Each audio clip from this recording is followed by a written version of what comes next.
할렐루야. 오늘도 이렇게 귀한 예배 오신 여러분 진심으로 환영하고 축복합니다. 또 지금 많은 가정들이 휴가를 나가 있는데 영상으로 예배 드리시는 분들도 환영하고 축복합니다. 우리 다 같이 옆사람과 인사합시다. 잘 오셨습니다. 예배 승리합시다. 하나님은 영이시니 예배하는 자가 성령과 진리로 예배할진지라 하셨습니다. 이제 여러분 모두를 성부와 성자와 성령 이름으로 진심으로 예배 초대합니다. 다 같이 신앙고백 하심으로 주일 예배 시작하겠습니다. 전능하사 천지를 만드신 하나님 아버지를 내가 믿사오며 그 외아들 우리 주 예수 그리스도를 믿사오니 이는 성령으로 잉태하사 동정녀 마리아에게 나시고 본디오 빌라도에게 고난을 받으사 십자가에 못 박혀 죽으시고 장사한 지 사흘 만에 죽은 자 가운데서 다시 살아나시며 하늘에 오르사 전능하신 하나님 우편에 앉아 계시다가 이로써 산자와 죽은 자를 심판하려 오시리라. 성령을 믿사오며 거룩한 공예와 거룩한 죄를 사하여 주시는 것과 몸이 다시 사는 것과 영원히 사는 것을 믿사옵나이다. 아멘. 자리에 앉으시고 찬송가 28장을 다 같이 부르시겠습니다.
이 시간에 김봉희 권사님 우리를 대신해서 기도하시겠습니다. 다 같이 기도하시겠습니다. 함께 기도하시겠습니다. 여호와는 나의 목자시니 내게 부족함이 없으리로다. 사랑과 은혜가 충만하신 아버지 하나님, 하나님께서 지으신 천지 만물을 찬양합니다. 세상을 힘차게 살 수 있는 건강을 주셔서 감사드립니다. 이른 아침 숲속을 가로지르면 맑은 공기로 숨 쉴 수 있음을 감사드립니다. 하나님, 목사님 사모님께서 헌신적으로 수고하심으로 예배드릴 수 있는 예배당을 찾아주심을 감사드립니다. 말씀처럼 찾고 두드리고 구하면 주시는 하나님께 영광을 올립니다. 한 주간도 여러 모양으로 지은 죄 많습니다. 베드로 사도 고백이 저희들의 고백이 되게 하옵시고 속으로 지금 모든 죄까지 다 사하여 주시옵소서. 성경 말씀을 묵상할 때에 지혜와 영적 통찰력을 얻는 은혜 입혀 주옵시며 하나님의 뜻을 발견하기에 민감한 은사도 주시옵소서. 하나님, 우리 목자 말씀을 선포하실 때 영역을 각별히나 더하여 주셔서 하나님의 생명의 말씀이 저희들의 마음밭에 쑥쑥 박혀 생활에서 행동하는 변화가 있는 원동력이 되게 하옵시기를 소원합니다. 목자 가정을 사시사철 인도하시고 푸른 동산 잔잔한 물가로 보호해 주시옵소서. 주님의 나라와 의를 위하여 수고하고 예배를 돕는 모든 성도님들의 생활을 영육으로 윤택하는 은혜 내려 주시옵기를 간구합니다. 어린아이들의 장난소리, 웃음소리, 울음소리, 떠드는 모든 소리들이 참 반갑고 즐겁습니다. 저들을 하나님의 뜻대로 무럭무럭 자라는 아이들로 눈동자처럼 지키시고 성장시켜 주시옵소서. 유초부, 중등부, 청년부, 황 목사님, 전도사님, 교사 선생님들, 부장 집사님들께 힘과 능력이 되어 주옵시기를 간구드립니다. 주가 어울리는 성가 되어 찬양을 기쁘게 받아 주옵시고 생활이 유쾌하도록 인도하여 주옵소서. 하나님, 저희들의 조국 대한민국을 긍휼히 보시사 위정자들이 국민들의 마음을 헤아리고 베푸는 은혜 주셔서 거룩한 백성, 거룩한 위정자들로 삼아주셔서 세상 통치자들의 권력이 아닌 하나님의 거룩하신 영으로 꽉 채워주옵시기를 간구합니다. 그리하여서 하나님께서 말씀하신 성교 한국, 제사장 한국, 거룩한 백성들로 삼아주시기를 간절히 간구드립니다. 오늘 예배에서 받은 많은 은혜로 인하여 메마른 세상에서 그리스도 편지와 향기로 승리와 이김이 있는 한 주 되기를 간절히 소원하면서 우리의 안전한 포구가 되시는 예수님 이름으로 기도 올려옵나이다. 아멘.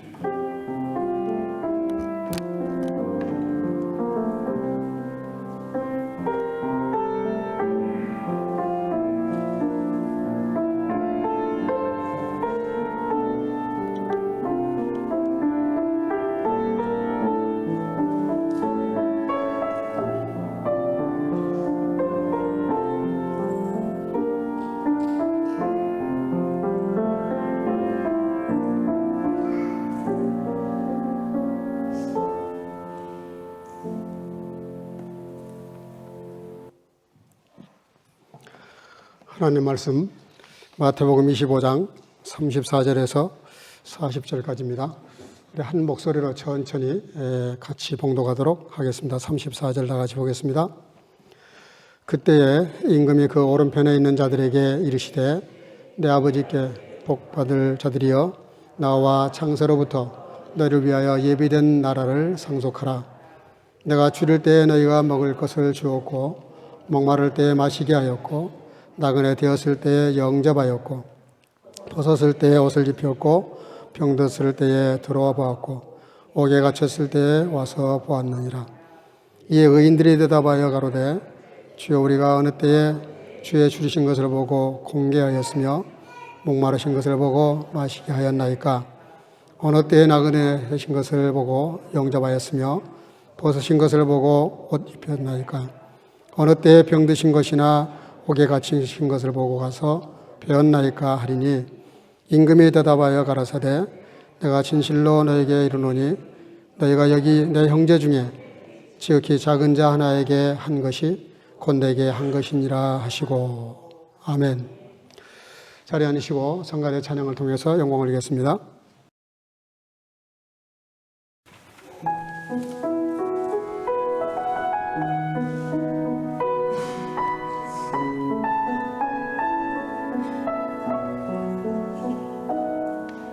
사랑하리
더운 날씨에 우리 성가대원들 찬양으로 영광 돌려주셔서 감사합니다.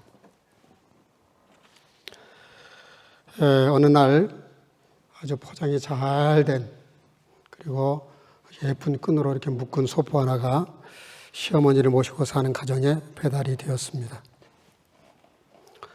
그 며느리가 이제 포장된 끈을 가위로 이렇게 자르려고 하는 순간 시어머니가 갑자기 참견을 합니다.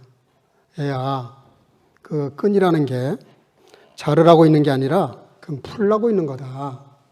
자르지 말고 풀어서 다시 써라. 그렇게 충고를 했습니다. 그 시어머니의 간섭 때문에 그 며느리가 속으로 그냥 가위로 자르면은 간단한 것을 뭐 이렇게 복잡하게 이걸 또 풀라고 그러시나 그렇게 투덜거리면서 그 끈을 이렇게 풀었습니다. 거의 1시간 정도 걸려서 끈을 어렵게 끈을 풀었는데 풀고 나니까 어머니가 격언 같은 말을 했습니다. 야, 참 수고 많았다. 네가 그 끈을 잘라버렸으면 쓰레기통에 들어갔을 텐데 네가 그걸 잘 풀었기 때문에 다시 새롭게 쓸 수 있게 돼서 얼마나 좋은 일이냐. 인간관계도 마찬가지다. 이렇게 꼬이고 맺히고 뭔가 문제가 생겼을 때 그때 그걸 이렇게 잘라버리고 내쳐버리지 말고 그걸 잘 풀어 그렇게 해서 좋은 인간관계를 만들어가는 것이 너무너무나 중요하다. 삶의 고리도 마찬가지다. 이렇게 맺히면 풀라 그래야지 그걸 잘라버리거나 내치면은 안 된다. 그렇게 교훈을 했다고 합니다. 우리가 사람 관계가 좋은 관계가 있죠. 근데 그게 늘 좋으면 얼마나 좋겠어요. 항상 변수라는 게 있어요.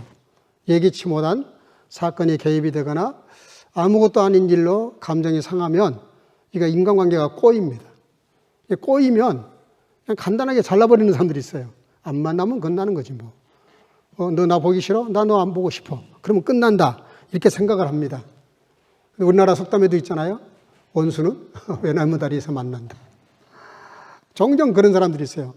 끝을 잘 마무리했으면 좋을 뻔했는데 그걸 그냥 잘라버려서 이렇게 해서 나중에 아주 곤란한 입장을 이렇게 당하는 전혀 상황이 바뀌어가지고 꼭 이 사람의 도움이 필요한 그런 장소, 그런 시간에 맞닥뜨리면 그 전에 그걸 좀 잘 관리할 걸, 잘 풀 걸, 잘 좋은 관계를 유지할 걸 그런 후회를 남기는 사람들도 없지 않아 있죠. BC 8세기경에 실제 있었던 일인데요. 고로디우스라고 하는 왕손이 있었습니다. 대단히 가난한 생활을 하고 있었어요. 왕손임에도 불구하고. 근데 어느 날 마차를 끌고 가는데 소달구지에 독수리가 와서 사뿐히 앉은 그 모습이 예사롭지가 않았어요. 직감을 합니다. 내가 다음 차기의 왕이 될지도 모르겠다. 정말 왕이 됐습니다. 그래서 그 수레를 제단에 바치고 그리고 그 왕궁에 있는 큰 기둥에다가 밧줄을 매듭을 만들어서 돌돌 이렇게 묶어놨답니다. 그리고 한마디 신탁을 했어요. 이걸 푸는 사람은 아시아를 정복하고 다스릴 것이다. 근데 많은 영웅 호걸들이 그걸 풀려고 애를 썼어요. 아무도 그걸 풀지를 못합니다. 근데 알렉산더가 5세기 지난 다음에 그곳을 점령을 하게 됩니다. 그리고 그 신탁을 들은 그 알렉산더가 잠시 고민을 해요. 이거를 잘라야 되나 풀어야 되나. 그러다가 칼을 빼서 단칼에 그거를 잘라버립니다. 그리고 간단히 풀려요. 그러면서 이렇게 간단한 것을 그렇게 한마디 남겼습니다.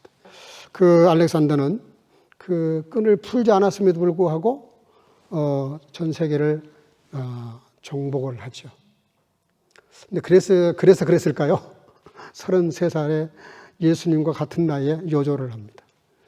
그리고 그가 죽고 난 다음에 그 방대한 땅덩어리가 4분 5일 돼가지고 서로 다툼이 일어나고 갈기갈기 나라가 분산돼 버리죠. 그 사가들 중에서 그때 그 줄을 자를 것이 아니라 풀었으면 좋았을 텐데 뭐 이런 아쉬움을 드러내는 사가들도 없잖아 있어요. 인간관계가 그렇다는 것입니다.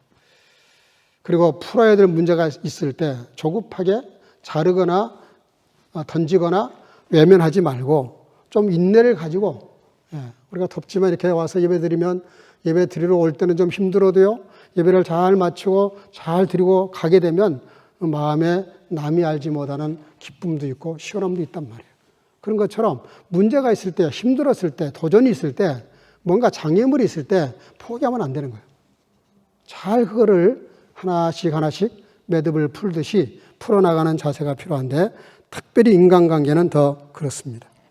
이대희 씨라고 하는 분이 쓴 책 중에 상처 입지 않고 행복해지는 인간관계라는 책이 있는데요. 그 내용 중에 아주 간단하게 한두 가지 얘기하면, 그분은 신앙은 관계다 이렇게 풀어요. 저도 평소에 늘 그런 생각을 하고 있었고, 인간관계에 대한 책을 한번 쓰고 싶은 마음도 있었어요. 근데 신앙은 관계라는 말이 너와 나, 그리고 너와 나 사이의 하나님. 그래서 그분은 또 인간관계는 삼각관계다 뭐 이렇게도 풀어요.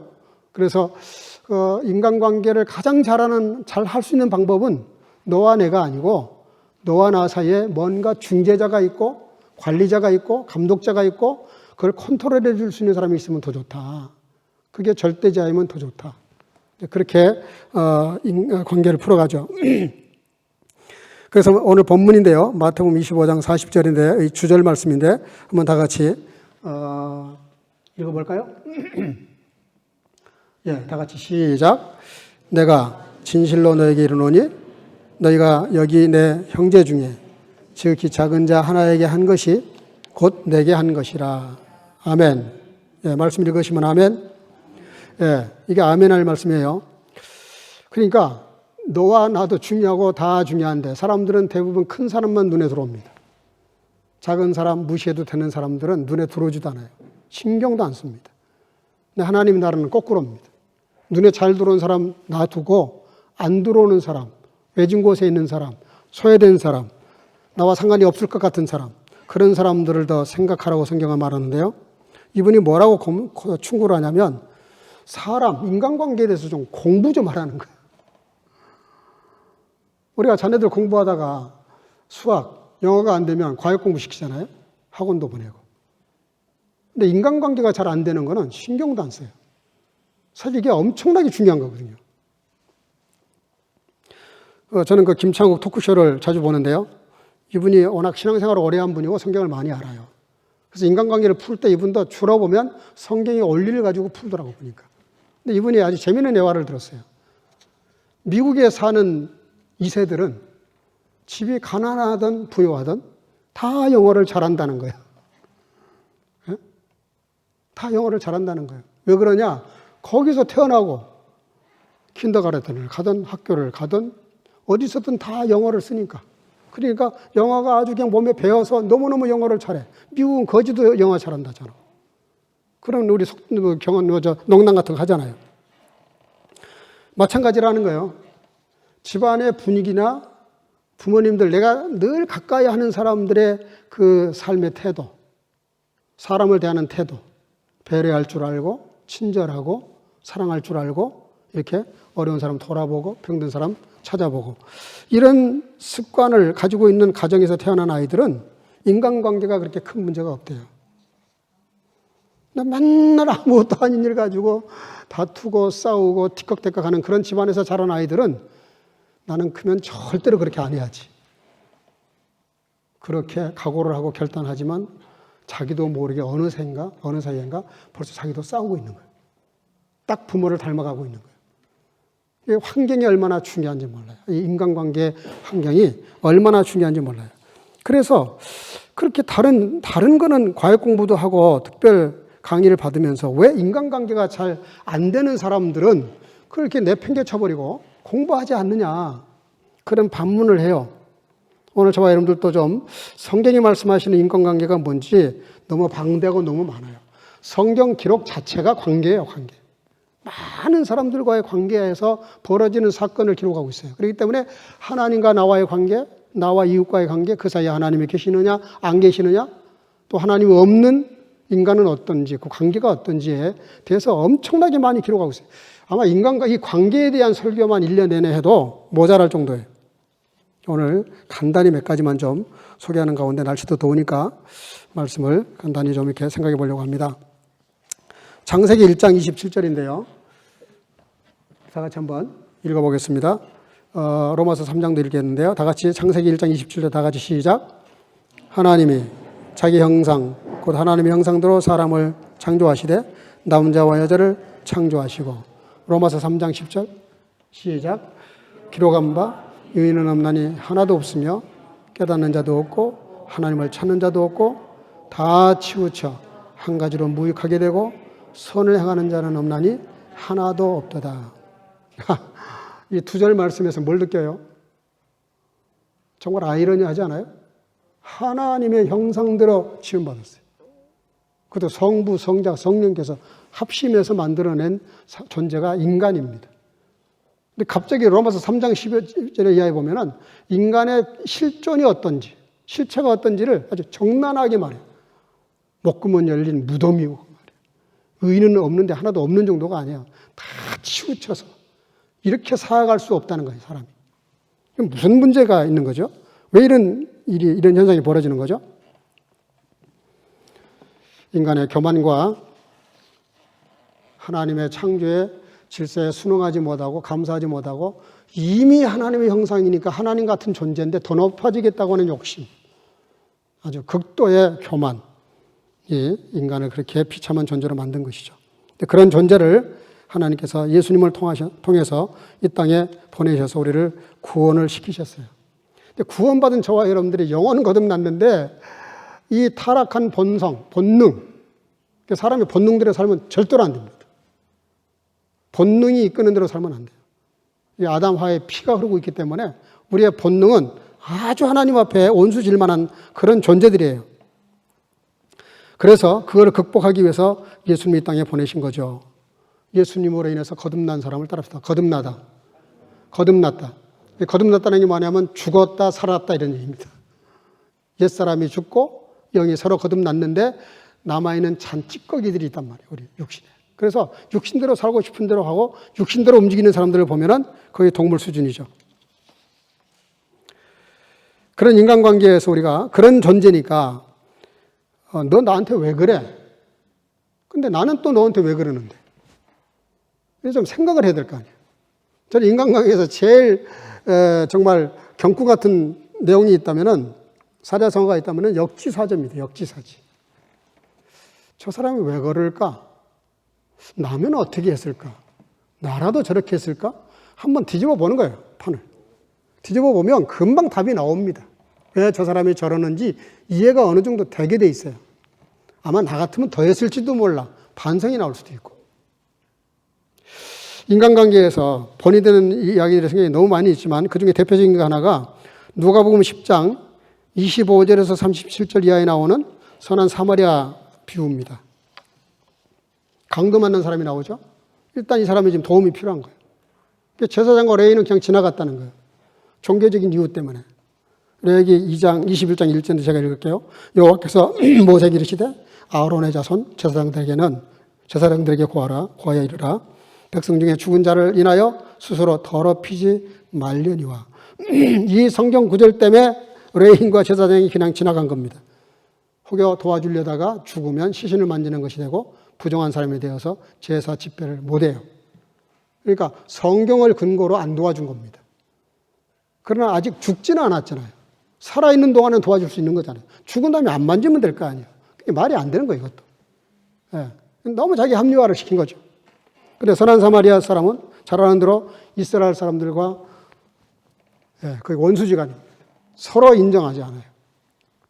근데 이 사마리아 사람이 그를 도왔다는 거예요. 완전 적대적인 관계인데 이웃으로 만들고 사랑을 실천해서 그를 구해서 생명을 구하죠.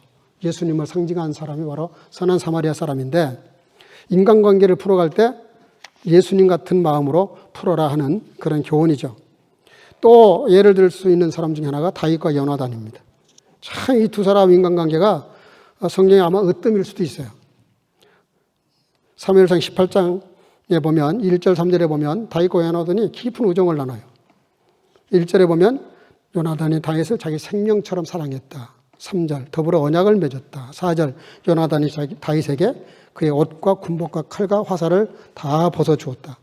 5절 사울을 위해 진심으로 충성함으로 온 백성들로부터 인정을 다윗이 받았다. 뭐 그런 내용이 나오는데요.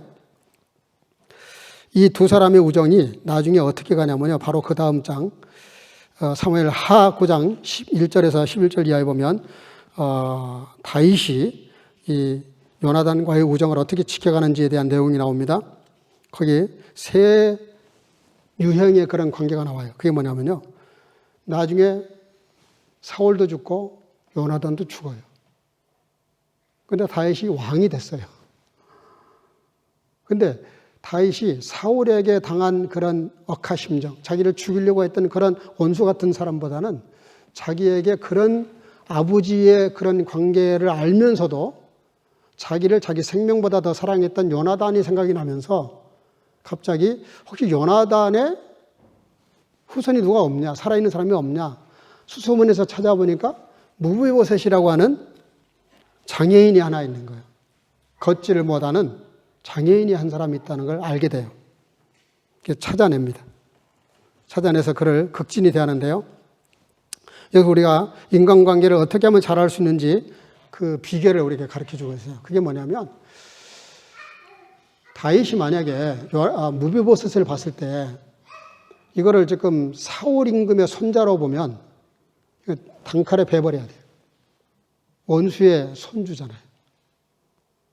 근데 요나단을 생각하면 생명의 은인의 아들이야. 너무너무 감사하니까 이건 보호하고 자기 생명처럼 아껴야 될 사이입니다. 여러분들 주로 상대방을 볼 때 어떤 관계에서 보세요? 사울의 손자로 보십니까? 아니면 요나단의 아들로 보십니까? 우리가 상대방을 대할 때 어떤 관점에서 그를 보느냐, 어떤 인간관계에서 그를 보느냐가 결정이 납니다. 어떻게 대하는지. 무비보셋도 마찬가지예요. 그 무비보셋 입장에서 보면 할아버지 사울 입장에서 보면 다윗 임금을 죽여버려야 돼. 제거해야 돼. 그렇잖아요? 만약에 다윗이 없으면은 아버지 요나단이 왕이 됐을 것이고 그 다음에 자기가 왕이 됐을 텐데. 그러니까 다윗은 이건 진짜 제거해야 될 대상입니다. 근데 아버지 요나단의 입장에서 자기 그 다윗을 보게 되면 정말 우정이 좋았던 분의 친구 관계니까 그를 섬겨야 되겠죠. 입장이 완전히 다른 거예요. 근데요, 다윗이 요나단에게 이렇게 은혜 베푼 그 이유를 사무엘하 11장 3절에서 이렇게 말합니다. 우리가 다 같이 한번 볼까요? 시작. 왕이 가로되 사울의 집에 남은 사람이 없느냐? 내가 그 사람에게 하나님의 은총을 베풀고자 하노라. 시바가 왕께 고하되 요나단의 아들 하나가 있는데 절뚝발이니이다. 7절 사무엘하 9장 7절 시작. 다윗이 무서워 말라. 내가 반드시 내 아비 요나단을 인하여 내게 은총을 베풀리라. 내가 내 조부 사울의 밭을 다 내게 도로 주겠고 또 너는 항상 내 상에서 먹을지니라. 아멘. 여기 보니까 사무엘하 11장 3절에는 하나님의 은총을 베풀겠다 그랬어요. 그리고 사무엘하 9장 7절에서는 요나단을 인해서 은총을 베풀겠다 그래요. 두 가지가 나옵니다. 하나님의 은총, 요나단의 은총. 우리가 인간관계를 잘 만드는 비결이 여기 나와 있어요. 여러분, 내가 아무리 마음이 선하고 착해도요, 한계가 있어요. 한계. 잘 하다가 너무 힘들고 어려우면 이게 본능이 탁 튀어나와요. 사람이 너밖에 없겠냐? 70억 넘는 인구 중에. 이러고 갑자기 마음을 딱 돌려버립니다. 감정의 동물이기 때문에 그래요. 근데 다윗이 지금 요나단을 이렇게 은혜 베풀려고 하는 이유가 따라합시다. 하나님의 은총. 하나님의 은총. 자기의 은혜가 아니야. 내가 너한테 은혜 베풀겠다 이게 아닙니다. 지금.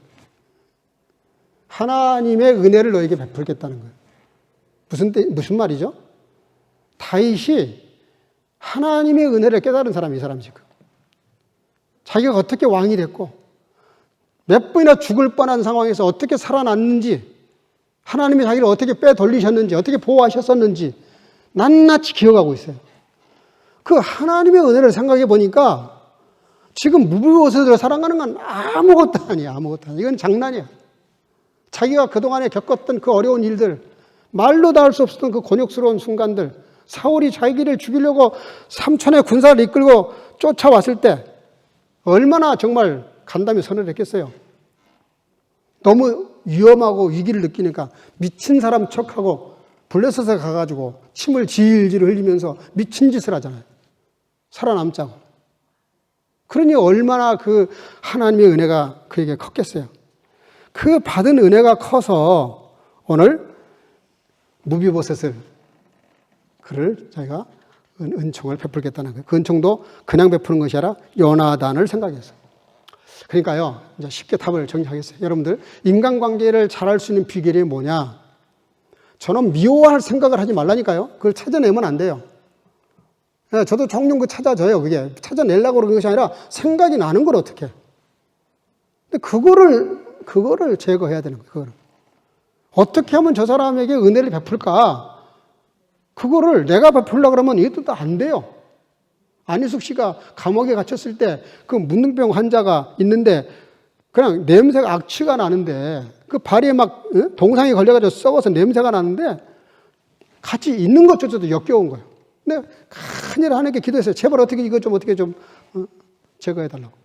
하나님 답이 뭐라고 하냐면은 네가 그 여자의 그 고름 나서 그 악취나는 그 발을 네 가슴에 품고 기도를 해줘라. 그게 가능하겠어요? 아니, 자기는 못하겠는데 하나님의 그 음성 때문에 내가 너를 어떻게 구했는데 그 음성 때문에 그 썩은 발을 가슴에 안고 기도를 했다잖아요. 그러니까 목회의 원리도 마찬가지예요. 그냥 오로지 답은 하나밖에 없어요. 사랑입니다. 사랑. 하나님께 내가 받은 은혜를 생각하고 그 은혜를 가지고 대하면 누구든지 사랑할 수 있어요. 누구든지. 이게 안 되고 고장이 나고 삐끄덕거리니까 안 되는 겁니다. 여러분들이 정말 누군가가 사랑을 해야 되겠는데 걸림돌이 있으면 그걸 놓고 기도할 때 그 사람을 잘 안 되게 보는 그거를 빼달라고 기도하셔야 돼요. 그리고 오직 예수님이 나를 사랑하신 그 사랑만 기억하고 나도 그를 품을 수 있게 해달라고 기도하셔야 됩니다. 깨달으시면 아멘? 굉장히 중요한 겁니다. 인간관계, 그리스도인의 인간관계는 오직 하나님의 은혜를 내가 깨달은 대로 상대방의 억만분지일이라도 이렇게 갚는 마음으로 베푸는 거예요. 그래서 바울 사도가 뭐라 그래요? 나는 빚진 자라는 말을 합니다. 빚진 자. 여러분들, 그 다윗이 말한 그 헷세다라는 말이 은총이 헷세다라는 단어인데 이게 신약에서는 아가페로 번역이 됐어요. 그러니까 상대방을 사랑할 때 조건 보고 사랑하면 절대 못합니다. 조건이 아니라 원인을 보고 사랑해야 돼요. 원인을. 내가 저 사람을 사랑해야 될 원인이 뭐예요? 예수님에게 있는 거죠. 사무엘하 9장 1절에 아까 읽었는데 다윗이 가로되 사울의 집에 오히려 남은 사람이 있느냐 내가 요나단을 인하여 그에게 은총을 베풀겠다 그랬는데 이게 뭐냐면 빚진 자의 마음이죠. 빚진 자. 여러분 사실 우리가 좀 따져보면요 모든 게 다 빚입니다. 빚. 부모님이 아무리 가난하고 좀 나에게 만족을 못 주셔도 그분이 어쨌든 그분을 통해 나를 이 땅에 오게 하셨잖아요. 생명을 주신 분이에요. 아무리 교수가 엉터리 강의를 해도 나에게 가르침을 주려고 애를 쓰는 사람이잖아요. 그러니까 그 교수에게도 감사하는 마음을 가져야 돼요. 나라도 마찬가지 나라에 국방이 있고 정부가 있으니까 보호받고 있는 거 아닙니까? 옛날에 그 보트피플 베트남 망해가지고 전 세계에 그냥 유리방 기억하잖아요, 우리가. 나라가 없어봐요. 나라를 위해서 기도해야 되는 거예요. 잘못하면 잘하게 해달라고 기도하시고, 잘하고 있으면 더 잘하게 해달라고 기도하셔야 되고, 교회도 마찬가지예요. 이 교회를 통해서 내가 뭘 얻겠다. 그런 생각하면 안 됩니다, 여러분들. 그건 세상에서도 조금 지식이 있고, 좀 이렇게 성숙한 사람들은 그런 생각하지 않아요. 내가 어떤 회사를 들어가도요, 그 회사 덕을 보려고 그러면 안 돼요. 그럼 절대로 이 사람 성공 못 합니다. 내가 들어가서 이 회사를 내가 덕을 끼쳐야 되겠다. 내가 이 회사를 위해서 뭔가 공헌을 해야 되겠다. 교회도 마찬가지입니다. 여러분들 성교회 나오실 때 교회가 뭐 나한테 베풀 게 없나? 이런 생각 아예 지우셔야 돼요. 베풀어 줄 것도 없고요. 예. 교회가 여러분들에게 드릴 수 있는 것은 오직 하나님의 사랑을 전달하는 것 뿐이에요. 교회로부터 받으려고 그러면 또 시험 듭니다, 여러분들. 목사한테도 기대하지 말아요. 목사도 사람이기 때문에 아무것도 줄 수 있는 게 없어요. 말씀을 전하는 종일 뿐이에요. 여러분, 하나님께 기대하시길 바랍니다. 그래야 시험 들지 않고요. 내가 베풀려 그래야 돼. 내가 뭔가 교회로서 기여하려고 그래야지 뭔가 받아내겠다. 그 옛날 아브라함은 하나님을 여호와를 위하여 예배를 드렸다잖아. 근데 예수님을 통해서 구원받은 저와 여러분들이 나를 위해서 예배 드린다. 염치가 없는 거죠. 염치가 지난주도 얘기했지만. 이미 받은 게 크기 때문에 뭔가 드리려고 하고 갚으려고 하고 보답하기 위해서 드려야 되는 거예요. 그래서 여러분들 바울 사도가 뭐라 그래요? 예? 바울 사도가 나는 빚진 자다. 복음의 빚진 자다. 그 빚진 마음이 있으니까 강의 위험, 산의 위험, 사람의 위험 5번이나 40에 하나 감한 매를 쳐맞아가면서 복음을 전한 거 아니에요? 왜 그렇게 미친 짓을 했겠어요? 사람이 보면 딱 미친 사람이야. 왜 그랬겠어요? 미쳤기 때문에 복음에. 그 사랑이 미쳤기 때문에 미쳐버린 거예요. 예? 그 미쳤다는 말이 여러 가지 뜻이 있어요. 주님의 사랑에 도달할 수 있었던 거죠. 오늘 본문 말씀이 뭐죠? 마지막 최후 심판에 대한 얘기입니다. 마지막 최후 심판에 양과 염소를 딱 분리하는 그런 장면 중에 제가 짤막하게 본문을 읽었어요. 여러분들 이 말씀 보면은 오늘 본문 34절인데요. 자, 다 같이 한번 우리 34절 본문 읽어보겠습니다. 예, 시작. 그때 임금이 그 오른편에 있는 자들에게 이르시되 내 아버지께 복받은 자들이여 나와 창세로부터 너희를 위하여 예비된 나라를 상속받으라. 아멘. 여기 보니까 예비된 하나님의 나라를 상속받아라. 엄청난 축복의 말씀이 나오고 있습니다. 그냥 집 한 채 주시겠다고 하는 게 아니에요. 응? 강남에 뭐 비싼 땅 한 평 주겠다는 게 아니라니까. 하나님의 나라야. 하나님의 나라. 온 우주 만물의 주인이 되시고 창조주가 되신 그 하나님의 나라, 하나님이 통치하시는 그 하나님의 나라를 상속받아라. 그러면서 뭐라고 말씀하시냐면은 35절 36절 다 같이 시작. 내가 주를 때 너희가 먹을 것을 주었고 목마를 때 마시게 하였고 나그네 되었을 때에 영접하였고 헐벗었을 때에 옷을 입혔고 병들었을 때에 돌보았고 옥에 갇혔을 때에 와서 보았느니라. 아멘. 이게 뭐죠? 참 희한한 말씀을 하세요. 내가 주를 때에 너희가 먹을 것을 주었는데 배고픈 사람에게 먹을 것 주고 목마른 사람에게 물 주고 나그네를 영접하고 헐벗은 사람에게 옷도 주고 병든 자를 돌아보고 감옥에 갇힌 자를 챙겼다. 그런 얘기인데요. 그랬더니 이 하나님의 나를 선물로 받아라. 그 말을 들은 그 주인공들이 이렇게 반응을 해요. 37절 39절 다 같이 시작. 이에 의인들이 대답하여 가는데 주여 우리 어느 때에 주께서 줄이신 것을 보고 음식을 데려와였으며 목마르신 것을 보고 마시게 하였나이까. 어느 때에 나그네 되신 것을 보고 영접하였으며 헐 벗으신 것을 보고 옷 입혔나이까. 어느 때에 병드신 것이나 옥에 갇히신 것을 보고 가서 배웠나이까 하리니. 참 희한한 말씀이 나옵니다. 주님은 너무너무 너희들이 나에게 베푼 게 많다라고 말씀하시는데 정작 그 말을 들은 사람들은 기억을 못해. 한 번도 나 주님 대접한 적도 없고요. 오히려 속이나 안 썩였으면 다행이죠. 뭐 이런 분위기예요. 왜 이런 말씀을, 왜 이렇게 반응을 할까요? 몇 가지 추론할 수 있는데요. 너무 이웃사랑이 아주 습관화된 사람은 특별히 기억을 못 합니다. 너무 많이 해가지고. 어떤 그때 그 사람 도와준 거 기억을 못 해요. 너무너무 사람이 많아서. 내가 도와준 사람이 얼마나 많은데.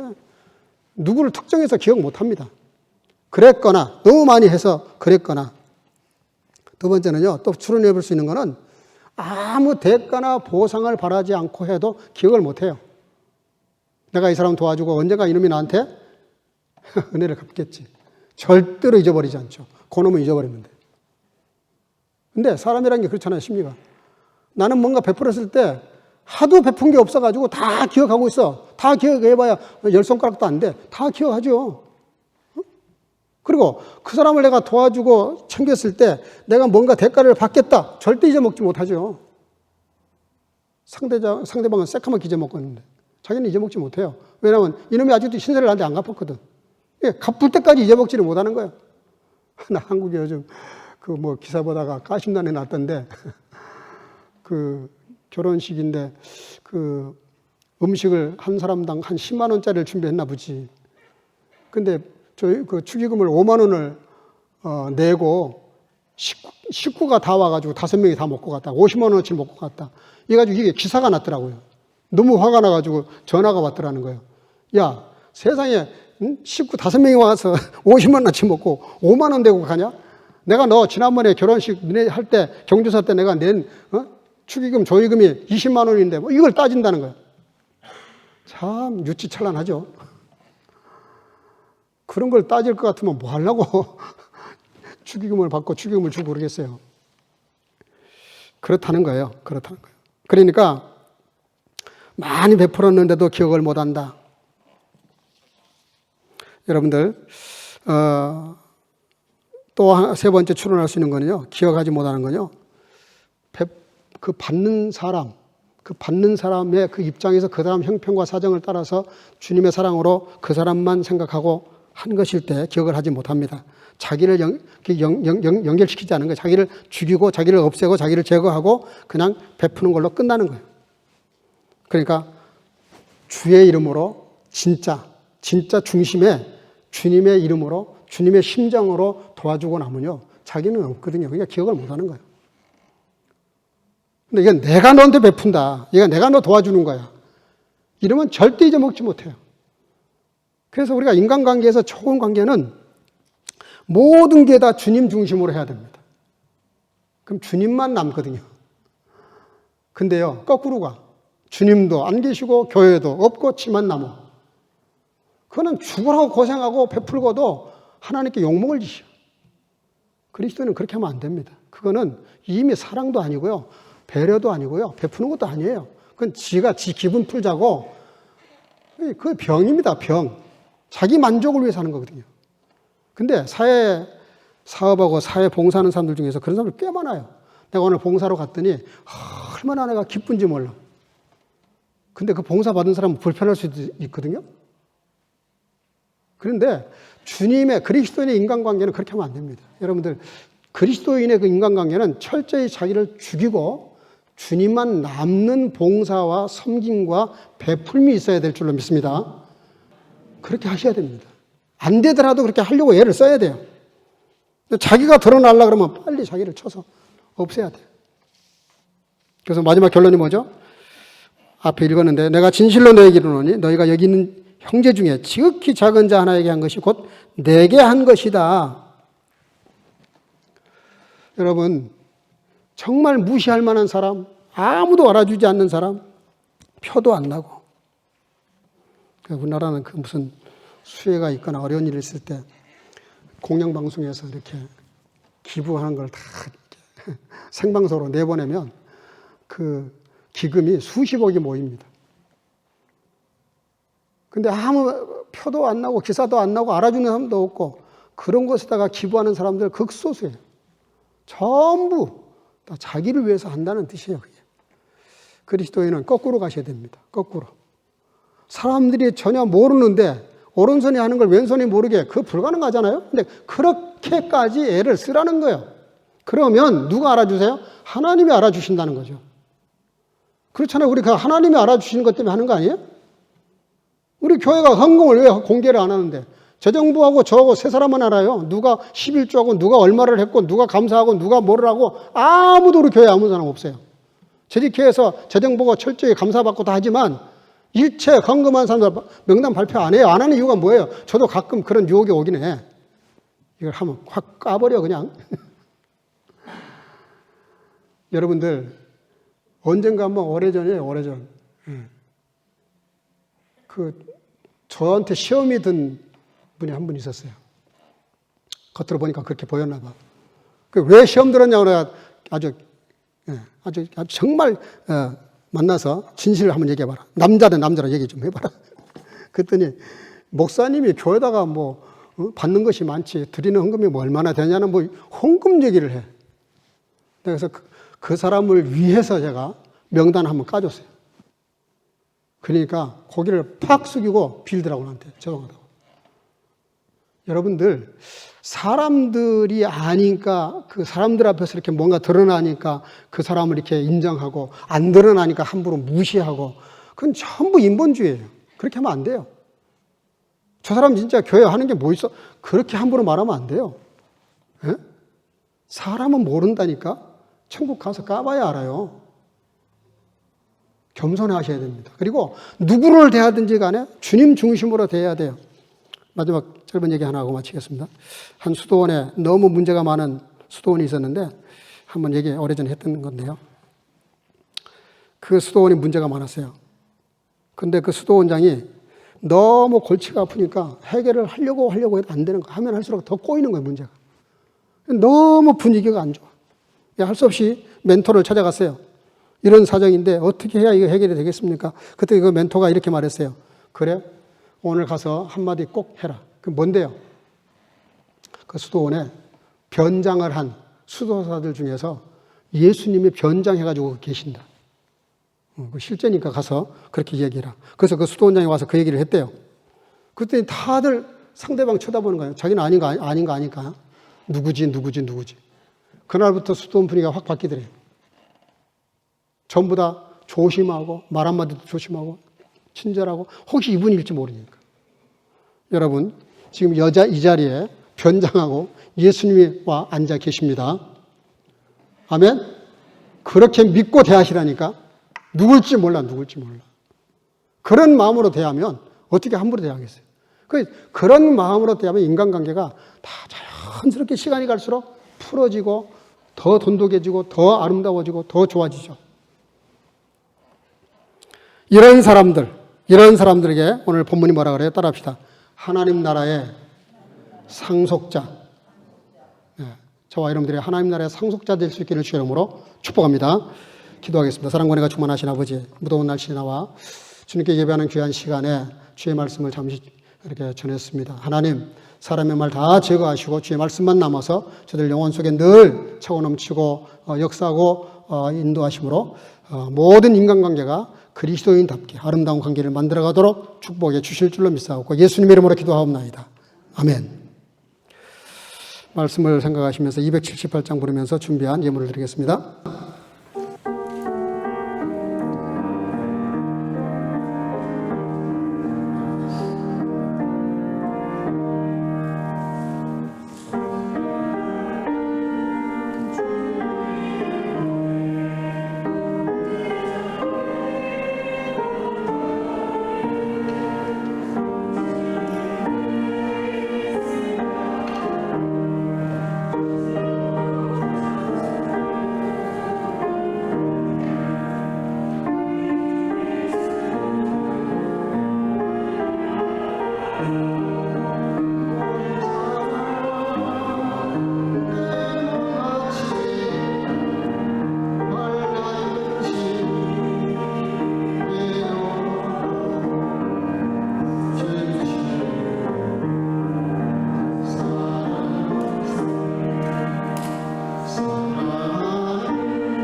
온 천하 만물이 다 주님의 것인데 주님께로 왔고 주님께로 말미암아 또 주님께로 돌아갈 것인데 마치 내 것인 것처럼 생각하고 살았던 것들을 다시 한번 우리가 하나님께로부터 왔음을 기억하고 고백하고 사랑하는 마음으로 11조를 드리고 또 감사의 예물을 드리고 또 선교와 구제 예물을 드리는 모든 성도들, 또 주령금을 드린 주의 자녀들, 또 어린 생명들 다 그 중심을 보시고 주님이 친히 갚아주시기를 간절히 소원하고, 이 예물이 가득한 곳마다 오병이어처럼 복음의 놀라운 기적 같은 역사가 나타나도록 축복해 주실 줄로 믿사옵고 예수님 이름으로 축복하고 기도하옵나이다.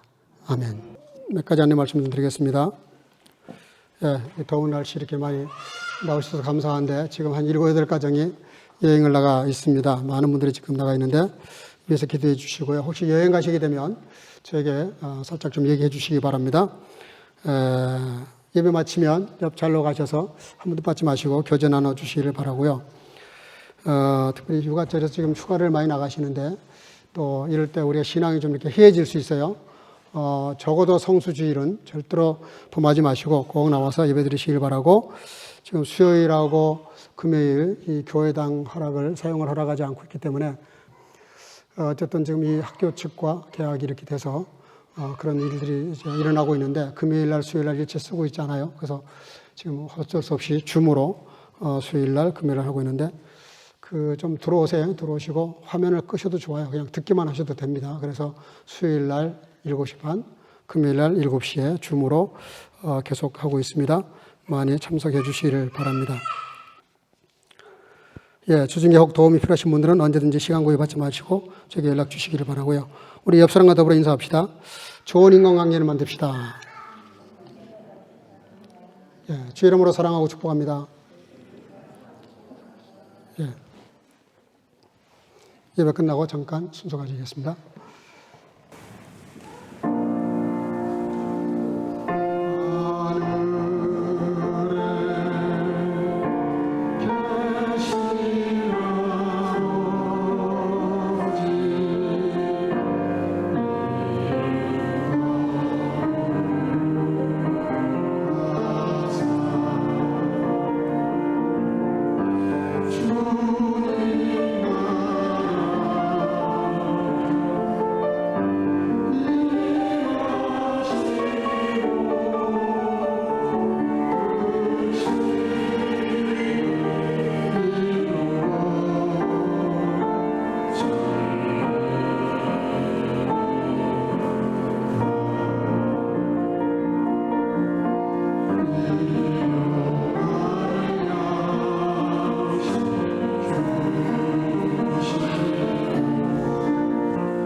Wahrlich, ich sage euch, was ihr getan habt, einen unter diesen meinen geringsten Brüdern, das habt ihr mir getan. Die Gnade unseres Herrn Jesus Christus und die Liebe Gottes und die Gemeinschaft des Heiligen Geistes sei mit euch allen. 아멘. 내가 진실로 너에게 이르노니 너희가 여기 내 형제 중에 지극히 작은 자 하나에게 한 것이 곧 내게 한 것이니라. 이제는 우리 구주 예수 그리스도의 놀라우신 은혜와 아버지 하나님의 극진하신 사랑하심과 성령의 교통으로 충만케 하심이 그리스도인으로 살아가는 동안에 항상 모든 사람을 주께 대하듯 모든 사람을 대함으로 성숙된 인간관계를 만들어가기를 결단하고 돌아가는 여기 모인 모든 선교가족과 또 함께 예배드리는 주의 지체들과 영상으로 예배 참여하는 모든 주의 자녀들 머리 위에 이제로부터 영원토록 함께 있을지어다. 아멘.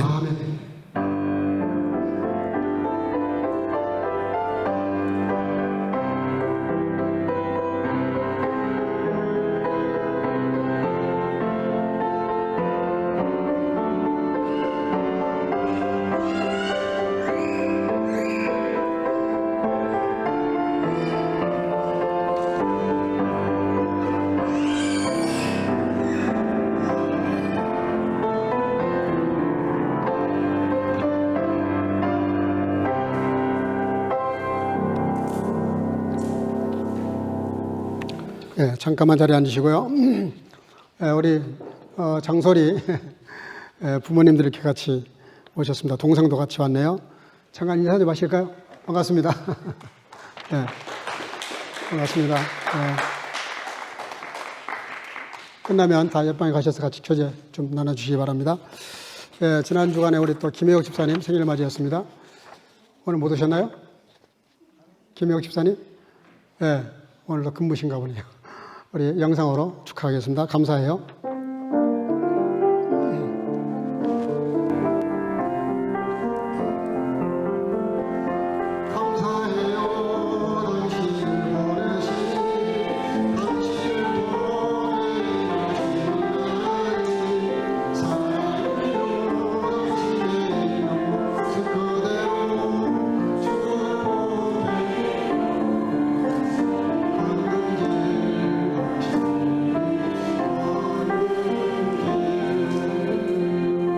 기도하겠습니다. 하나님 감사합니다. 이렇게 오늘 무더운 날씨지만 같이 나와 예배드리게 하시고 또 예배를 마치고 축하하게 하시고 환영하게 하신 것 감사합니다. 사랑하는 생일 맞이한 딸에게 함께 하셔서 늘 존귀하고 강건하고 행복한 인생을 살아가도록 사랑하는 딸을 영육으로 강건하게 지켜주시기를 간절히 소원하옵고 또 이렇게 무더운 여름철 한 성도도 어린 일 나가지 않도록 특별히 또 많은 성도들이 지금 밖에 나가 여행 중에 있사오니 안전하고 행복하고 유쾌한 여행이 돼서 돌아오는 시간까지 다 지키시고 보호하시고 함께해 주실 줄로 믿사옵고 온 성도들 이 한 주간도 주님과 동행하며 승리케 하옵소서. 예수님의 이름으로 축복하고 기도하옵나이다. 아멘. 영광의 박수 올리겠습니다. 할렐루야.